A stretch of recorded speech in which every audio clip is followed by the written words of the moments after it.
কার আত্মীয় শহীদ বলেন। আসসালামু আলাইকুম। আমি বাণীশুনতে এসেছি হবিগঞ্জ, হবিগঞ্জ জেলা। আপনি আমার সাথে কথা বলেন। হবিগঞ্জ জেলা, উপজেলা বানিয়াচং, থানা বানিয়াচং। ছাত্র আন্দোলনতে আমার ছেলে গেছিল, আমার যে কই জিজ্ঞাসা না আমার হাইছে একসাথে আমি যেও না যাইও না। আমার পুরুষ সংসার বাবা বেশি কে আমার দেখে নিব, তার বাবা বিদ্যুৎ গেছে ফেসারের রুগী। আমার চারটে মেয়ে, একটা মেয়ে পরে স্বাস্থ্যগঞ্জ, একটা মেয়ে আগে আপনি শহীদদের কথা বলেন, কিভাবে সাথে ও কিসে পড়ে? আমার ছেলে 50 পড়িয়া বাবার সঙ্গে আমি গেছি গিয়ে কাঠ মিস্ত্রি নকশার কাম করি, 20,000 টাকা বেতন পাইতো আমার। তাহলে আরম্ভ বছর আরম্ভ হয়েছিল ছাত্র আজগুলো গেছি গিয়ে অন্ধগুলো কইছে বাবা গেছি কিতা করবো আটি বাইরে বাজারে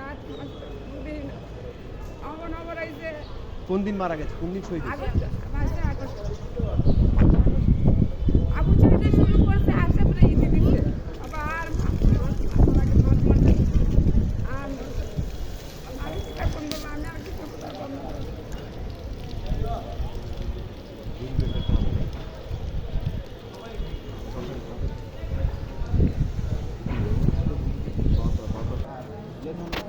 মা বা ভাই তাইনের একটা আইডি কার্ডের ফটোকপি কীভাবে দিয়ে দরখাস্ত দিয়ে এয়ারপোর্টে নিতাম ই ফরম।